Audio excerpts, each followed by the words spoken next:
Hey everybody, welcome back. Facebook seems to have changed their live video format a little bit. Up there it goes. Now it looks like it's working correctly and how I would have expected.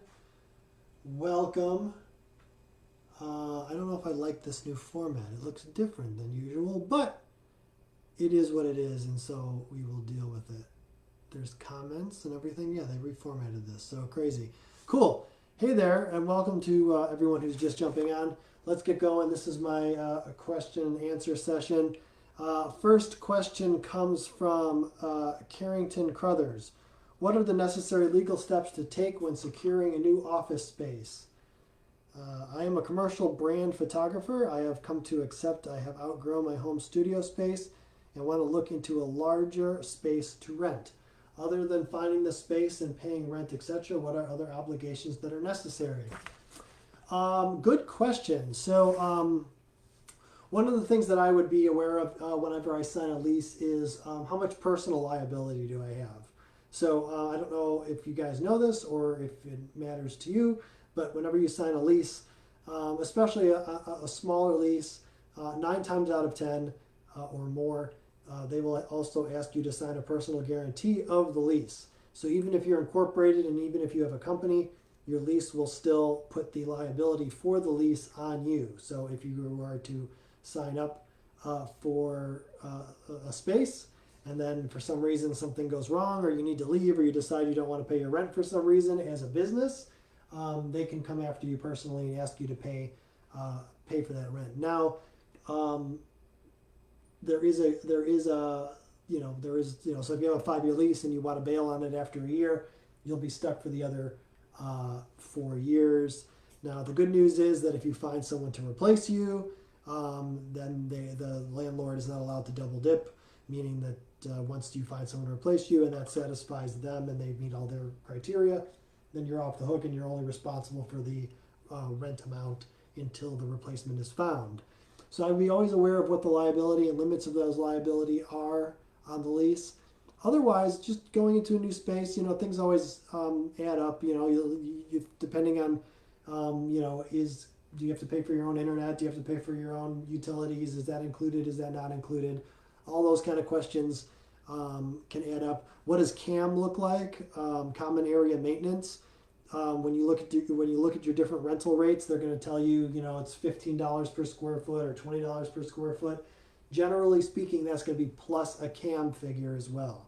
So meaning that when you first look at that $15 and you figure it out, or you look at whatever the rental monthly rent they're quoting you, a lot of times they'll also have an additional amount, which includes your common area maintenance.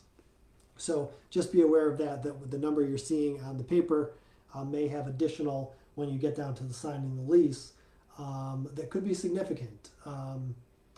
That number a lot of times, it depends what's included in that, but it very much can be, in some cases, as much as the rent you're paying, right? So if you're paying $15 a month or $15 per square foot in rent, it's possible that your CAM could be $8 or $9 a square foot additional, depending on what kind of building you're in and what kind of services they provide and all that sort of stuff. So I would watch out for that. Just make sure you know what your cost is going to be because it might be higher than you expected. Cool, but congratulations on upgrading what you're doing. Okay, Lloyd Brown. I have an employee that has been with me for 3 years and came on board with my business when I was just beginning to expand, and it was a tough time. He created a loyalty and a friendship. But as time has gone on, I feel his lack of motivation to continue to be a mover. He is my supervisor and does play an important role. I feel as if it's time for us to part ways, but at the same time, I need to examine what part I've had in this situation. What should I do? Have one final conversation to see if he can be fixed or recognize the writing on the wall and put my energy into something new? Thanks. I'm asking because I'm adding a new truck and software that will require additional training for my supervisors. I don't want to spend time training if the person won't be with the company beyond a few more months. Great questions. So first things you said, what can you do? Well, I would double check and make sure that as your company has grown, that you have documented all the proper systems and processes so that in job descriptions with metrics of success, meaning like all the stuff that clearly defines what this role is and what you're expecting of this person. If that is clear, like you've actually thought about it and you've got it all ideally documented in some way, either through writing or through videos or something, so that the person really knows what they're supposed to be doing. It's very clear what their role is. If you've done that and you've shown that to this person, you've trained them on that stuff, and it sounds like they've been with you a long time, so they probably know what they're doing. I believe that's the extent of your obligation to make sure you're clear on what's happening, or that person understands what's happening. And if they're just not pulling their weight, usually what I like to do is I like to see, I like to kind of do the kind of make them aware that they're not meeting expectations based on those writings and based on what we expect. So here's your metrics of success. Look, you're not hitting them. What do you want me to do? Like, that's more the conversation. It isn't like, oh, you're wrong, or you're lazy, or you're not what I thought you were anymore. But you kind of ask the question like, look, are you aware that these are the things I need to happen and the way I need them to happen? And if they say yes, and then you say, well, look, I have, it's clear you're not doing those things. So what do I do? Like, you put me in a difficult situation. How do I make that, how do we address this? This is what I would ask the person. And they'll say, oh, no, I'll do it better. I can do it better. Da, da, da. And you'll say, okay, fine. Well, how about we give it 2 weeks? And you know what the rules are, you know what the mission is, you know what the numbers and what success looks like. So go do it perfect for the next 2 weeks. 9 times out of 10, they fail again. They just don't do what you need them to do. And now you've made it very clear that a change will be coming if they don't do it. And so therefore, at the end of those 2 weeks, then you just have to let them go. You just have to say, hey, look, I need this to get done because the business is growing and I can't, I've got to get someone else who can do the work. Also, what happens sometimes when you approach it like that is a lot of times people realize where you're going with this and they make it easy for you, and they usually quit within that 2 weeks. And you don't even have to have the follow-up conversation, which is good. So, but yeah, if you feel like that the person is not pulling their weight, you might have heard the term, what got me here won't get me there. So this person got you from where you were to where you are today, but they're probably not the person to follow you to take you to the next level. It sounds like. So yeah, that would be my answer. Okay, next question. Corey Stevens. What are some of the things I should be doing in the early stages of building my plumbing company? This is my first time going self-employed as a plumber. I wanted to know what are some of the things I should be doing in the early stages that will help me grow my business and what I should be focusing on most. So in the early stages of any business, making sure you have enough revenue is, of course, my priority, because without revenue, you can't really do anything. So I would make sure that if you are actually doing the work too, which I'm guessing that you probably are, that you don't get so bogged down in the work that you don't focus on sales or having a method of maintaining regular revenue. So this is something that I see even big companies, like once companies are many multi-millions of dollars, sometimes they never get out of that pattern of where the owner, founder gets sucked into the production side, doesn't pay attention to sales, and then all of a sudden there is no sales, and then they have to jump back out and try to make sales happen again. So regardless of how you produce sales, make sure you have a good method of doing that. Put all your focus in the early stages on doing that. And then even as you get busy, because you will start to make sales, even as you get busy, you'll feel the money coming in, you'll feel the activity, and you'll feel really good about it. You've got to carve out that time to make sure that sales keeps growing, and there's an actual process of building sales and revenue continuously, so you don't have these up and down situations of like, I've got plenty of sales, I don't need to do any sales, and then, oh no, we don't have any sales, I got to run around and try to hurry it up again. People go through that pattern sometimes for their whole career. It's a choice to make that not the case. So that's a good message for anybody who's feeling that or who has felt that. Oh, I have too much work, now I don't have enough work. I have too much work, now I don't have enough work. that's a process problem. That's not indicative of the business you're in. That's not specific to you. It's just you have a process issue. The fact that you have too much, not enough, too much, not enough. So yeah, that would be what I would say about that. Okay, Kirill Williams. Trying to find a manufacturer to print our copyrighted camouflage for a reasonable price. Getting into the hunting industry, we have a trademark for our hunting brand. We noticed every hunting brand made and designed a camo pattern for their personal hunting brand. We have contacted many companies and everyone has had denied us or does not print other brands' camo. Okay. That's a tough question, right? So I mean, I can share a personal experience with that. There's a company, or I had a product which some of you probably know, called Big Hot Dog that it was just a kind of a silly e-commerce based product that we created strictly to use the PR that we had available to us, PR resources that we had available to us through our live theater venues, which we own in Chicago. We had 3 live theater venues, and we had a PR department. And so we said, let's do something fun e-commerce wise. So we invented the Big Hot Dog, which was a 7-pound, 16-inch long, 4-inch diameter hot dog, which we sold online for $100 or more, depending on what was going on. When we wanted to make those hot dogs, the first idea before was the Big Hot Dog. It was a square hot dog. That was the first thought. Like, let's make square hot dogs because that sounds funny. And so I started calling around, just like you're doing, to different manufacturers of hot dogs and sausages and stuff like that, and saying, I want to make a square hot dog. And I tell you, there were a lot of people that just were like hanging up on me, basically, right? They didn't want to hear anything about it. They weren't interested in talking to me about it. They weren't being very supportive because it just wasn't their business, right? Like they don't make custom stuff. They don't make anything special out of the ordinary. They make their own brands and they do it in high volume, and that's what they do.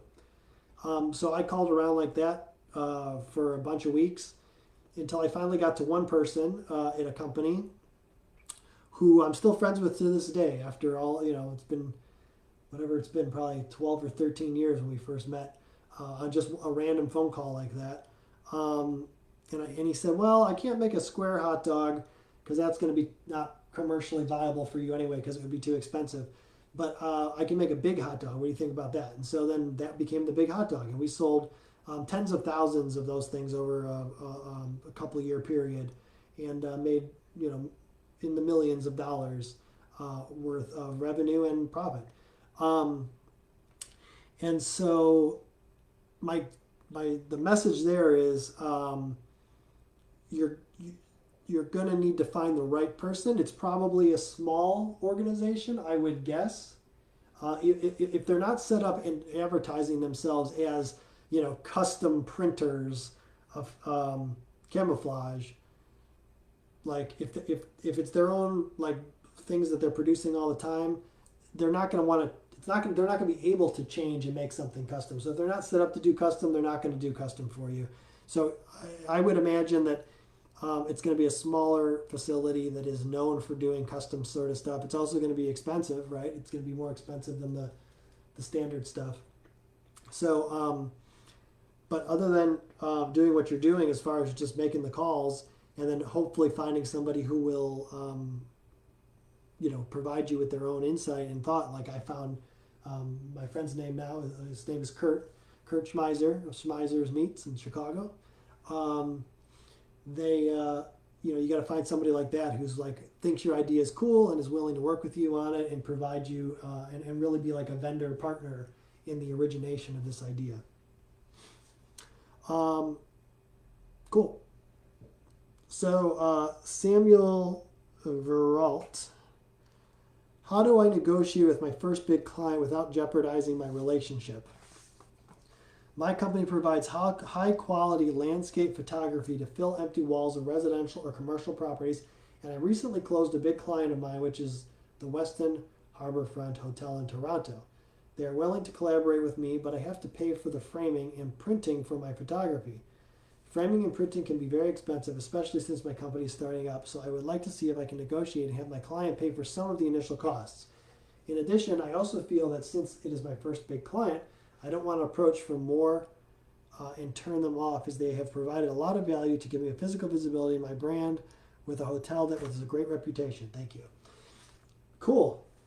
Congratulations on that. My first question is you said you closed your first big client. What does that mean to have closed them? It sounds like you're negotiating. Are you still negotiating price, or what was the price that you negotiated for this deal?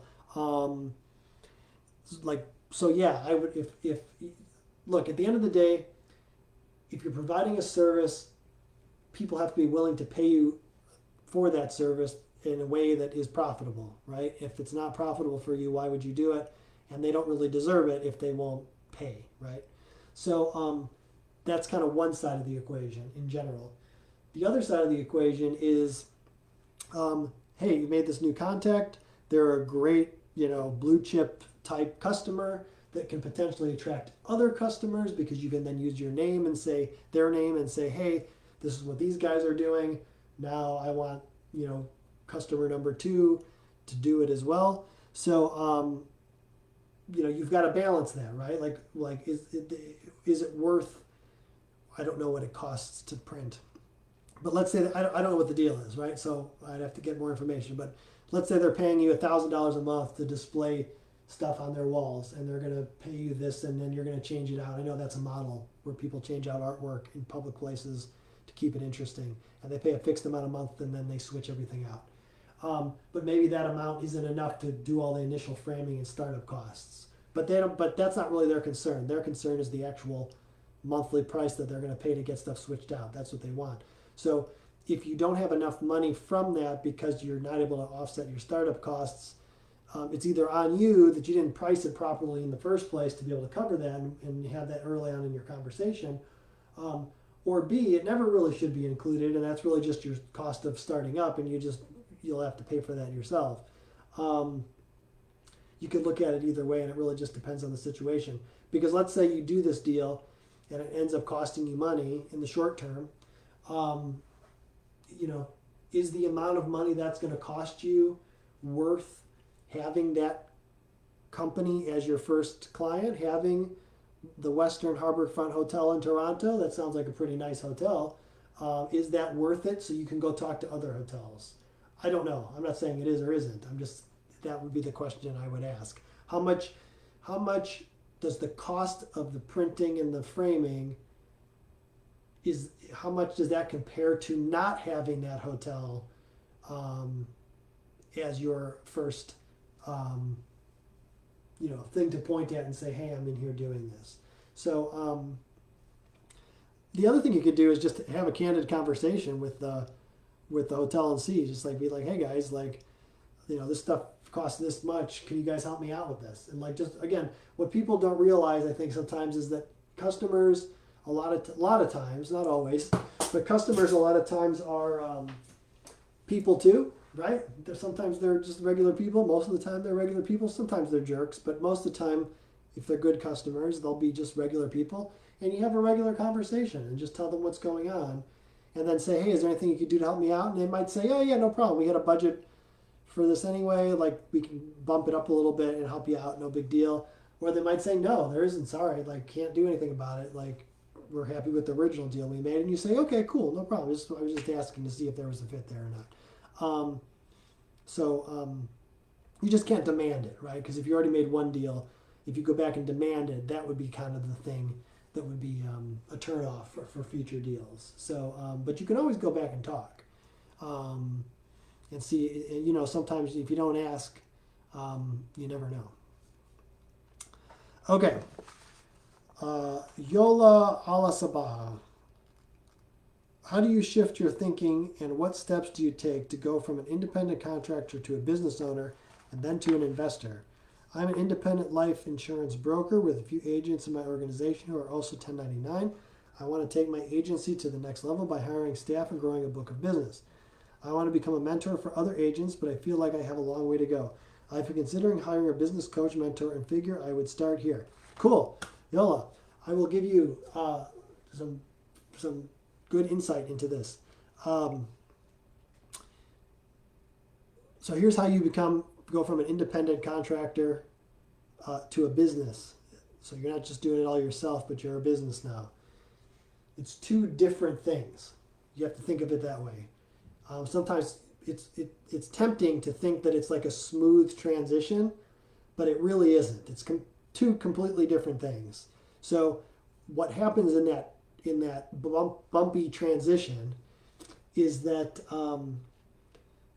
it's going to cost you money, one way or the other. You're going to either put less work in on yourself, and therefore the thing you were earning money from will not earn the same amount of money as it did before. And in that transition, that's your startup cost, right? You also will spend your time understanding your production process, in this case your sales process, understanding how you get yourself to sell. But ideally you're not selling yourself. Ideally you're building a system, you're building a process, and you're building a management structure so you can have a business, right? So you need to build the business. You're no longer focused on production, you're focused on business building. And then in that timing of that transition, like I said, there's going to be cost associated with that, either direct cost or just cost in terms of how you spend your time, where you're going to have to give up, time either earning yourself or time doing something else, in order to spend that time building the business. Because then that's how you shift. That's the mind shift. You're no longer an agent yourself. You're a business builder. What does it mean to be a business builder? If I wake up in the morning and I'm a business builder and not an agent, what do I do? That's the mind shift that you're talking about. And then this process happens multiple times for us through our entrepreneurial career, right? You're making it at this first step from, solopreneur or agent to business owner. And then once you get that up and running and you've got a couple agents working under you and you've got that running, now you're going to want to build a bigger business. So you're going to have to then make that same mental leap again. You're going to have to bring in an investor to help you bring in more agents all at once, or hire a sales manager, or all these steps along the way. There's like these hard gear shifts that happen. So the mind shift happens multiple times. Same thing with becoming an investor then too, is when you focus on being an investor, it's another mind shift where you're no longer concerned so much about operations directly, but you're more focused on how does my financial support, how does my investment drive operations, right? How does it drive sales? And when you're making an investment and you're making that decision, you can you will have to be able to look into a business at the operations and the finances and be able to decide, yes, if I put money in here, I will get this result. Again, mind shift. You're doing different work every time you shift your mind. You have a different job. You don't have the same job anymore. It's not a smooth transition. It's a start and a stop in my experience. Cool. And let me know if you want to talk more about that. I think that's an interesting topic. I'll talk directly with you or anybody else for that matter about it, because I think it's a great topic. Michelle Adams. How do you value an intangible asset, such as customer email list, customer contact list, established business phone number, brand goodwill, referral of established business accounts, license to use copyrighted trade secrets, and referral from website traffic? I own a food business and I'm interested in selling just my retail business. I am keeping my trademarked brand, website, social accounts for other business opportunities. I have an interested buyer who will be using a different name for the retail business, but is interested in buying all the tangible assets along with the mentioned intangible assets. Okay, cool. So how do we value... So intangible assets are kind of notoriously difficult to value, right? So a lot of times the intangibles get kind of pulled along with the tangible assets. So tangible being hard assets like equipment, And then also like cash flow, right? It's kind of a hard asset, I guess it is. It's not really a hard asset, but it's something you can measure at least. So like a lot of times a business is valued on cash flow. How much cash flow does it produce? And when I say cash flow, I mean like earnings, like either probably based on the size of the business that I'm experiencing here. I'm guessing here, you would base it on your seller's discretionary income. So how much money does the business drive for the seller, for the owner? And then you'd apply a multiple to that seems reasonable. And the multiple is based on the risk that the new buyer associates with your business. So if there is very little risk that after you leave and the new buyer owns it, that everything will continue to function as it was and that money will be coming in just as expected, then you will get a much higher multiple than if there's a lot of risk that once you leave everything's going to change and now the new seller has to make a lot of fundamental changes in order to keep the business going. So that's why it's so important to have good systems and processes and then employees running those systems and processes so you can be as absentee as possible eventually if you're not there yet, because that increases your enterprise value and maximizes how much you'd be able to sell any part of the business for. And frankly, as far as the intangible assets go, it all gets rolled together. I mean, maybe if you're, even in that case, I would say maybe if you're Coca-Cola or Disney or something like that, how much is the Mickey Mouse intangible asset of Mickey Mouse worth? Nobody really knows, frankly. They don't really value things like that. And I know there's a lot of debate around that, right? How do you value intangibles? But it all usually gets rolled into the whole business. So like in this particular case, if they're buying all the pieces of the business, the tangible assets along with the mentioned intangible assets, if that's all together, you don't value it separately. I wouldn't value it separately as a buyer. I would just say, well, how much money do these assets produce as a group? Like I wouldn't say, oh, a truck is worth this much, da da da da. Like there are some things like that can give a buyer a little bit level of comfort. Like if you have a lot of hard assets that they know they could shut the business down and then sell off the assets, at least that gives you kind of like a bottom line. Like it's not going to be zero because you'd always sell that truck to somebody else. But anything that goes to zero if the business completely fails has no real value outside of what it does to produce cash flow. So it would really be kind of one thing. Now that said, it's possible a smart buyer, a strategic buyer, would look at those intangible assets and say, okay, well the business generates $100,000 in seller discretionary income, so I'm going to value the business at $300,000, which is fair. But I, in the back of my head, as the buyer, know I can take that customer list and apply it to another business that I own and really maximize the value of that list well beyond the earnings that were happening before. Like I have this little thing that I can do that will drive value more. So a lot of times from a buyer's perspective, strategically, that's kind of what we're trying to figure out. And that doesn't make it valuable to the seller, though. That's the thing to keep in mind. Even if I know that and I can figure out all these little extra things I can do to boost the value of this business when I own it and they don't, I don't pay the seller for that. And if the seller asked me to pay for that, I'd be like, no, forget you. Because there's no reason for me to pay them because they need me to do that. That's what I'm doing. That's the value I bring. Why would I pay them, value? Like, I guess in giant M&A deals, synergies do get factored into the price a little bit or a lot of it, depending. But frankly, that's why a lot of large M&A deals, 2/3 of the time, don't create value. They actually create negative value and are bad deals. It's because a lot of times those synergies are overestimated and don't actually play out, but yet they paid the sellers for it because they had to pay a premium above the market price, which the market price already represents the actual price of the business. So in a public market, they have to actually sell, they have to buy a company at a premium above what we're talking about, and then that's where the risk comes for these big companies and why they a lot of times fail in their M&A activities.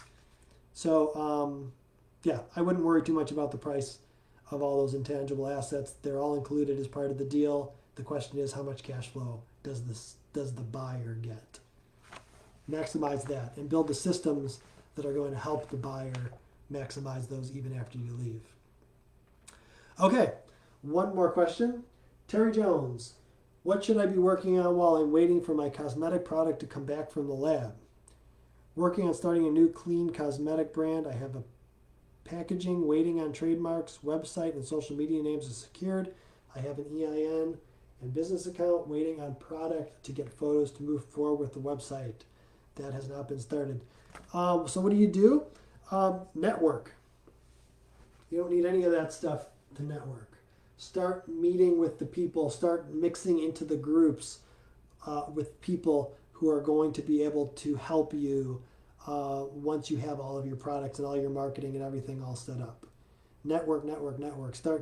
Get into the community that you want to be a part of. Start talking to them. Tell them what you're doing. Start learning about what they need and figure out how what you do fits into it. We all should be doing this all the time. It gets harder and harder to do as you get distracted by other things. But since it sounds like you've got a lot of time right now while you're waiting for stuff to come back from the lab so you can take the next step, start connecting with people who might be able to help make sales for you, with you. Start figuring out how you really solve a need, fill a need, solve a problem when you're ready to go so you can hit the ground running. Okay. I think that is it. I don't have any more questions. It's good to see everybody. I always love doing these things. Reach out to me through AO if you would like to chat about anything. But otherwise, have a good day.